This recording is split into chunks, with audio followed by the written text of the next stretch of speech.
So I mean, before COVID, I was like I'd say super healthy, but when I reflect on it, I was living a healthy lifestyle on paper, but in reality, I wasn't necessarily that healthy. So I'd be training a lot. I'd be competing at judo at quite a high level.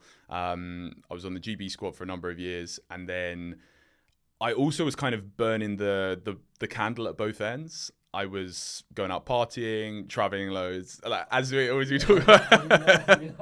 I see the smile and nod. It's like, yeah. So you know how it is when you're young and 21, and you think you can do everything, and I was doing that, and it was fine. I got the infection, relatively mild, nothing kind of particularly out there. I was in bed for a few days, like a kind of flu, and then a couple of weeks later, I started to get these kind of weird, kind of almost paranoia type symptoms, like really heightened sort of anxiety, paranoia. And then I went for a run, and just after, just totally collapsed. And this is the thing that I also wanted to highlight, is the difference between deconditioning and post-exertional malaise, which is the kind of trademark symptom of long COVID. Because when you're deconditioned, right, like you're a Muay Thai fighter, you know what it's like to be deconditioned. So you haven't been in the gym for a while, maybe you've been injured, maybe you've just been lazy, and you come back to training and you can't compete. You have no, you're useless, because you're gassed out, you're breathing like a dog, you're getting beaten by people who you shouldn't be getting beaten by. You're like, do 5 minutes of sparring, you're dead. And then the next day you feel shit, but you feel like a normal sense of fatigue, right? So you're kind of tired, you're aching, you feel knackered, but you're able to kind of go again fairly soon after.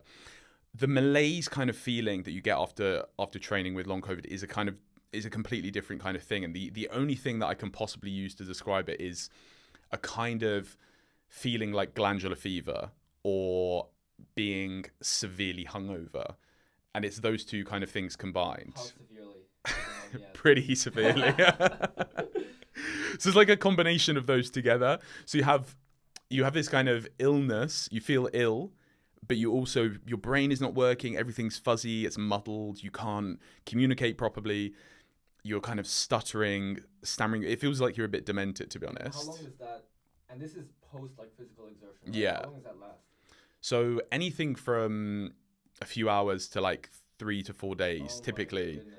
But it depends on the person, and you'll also have a kind of general baseline as well, malaise. So you'll always feel a little bit ill and a little bit hungover, but then it will be exacerbated. And I think it's also very important to point out that when I say exercise, I don't just mean training how you and I know it. So I don't mean going and having a sparring session or going and doing judo.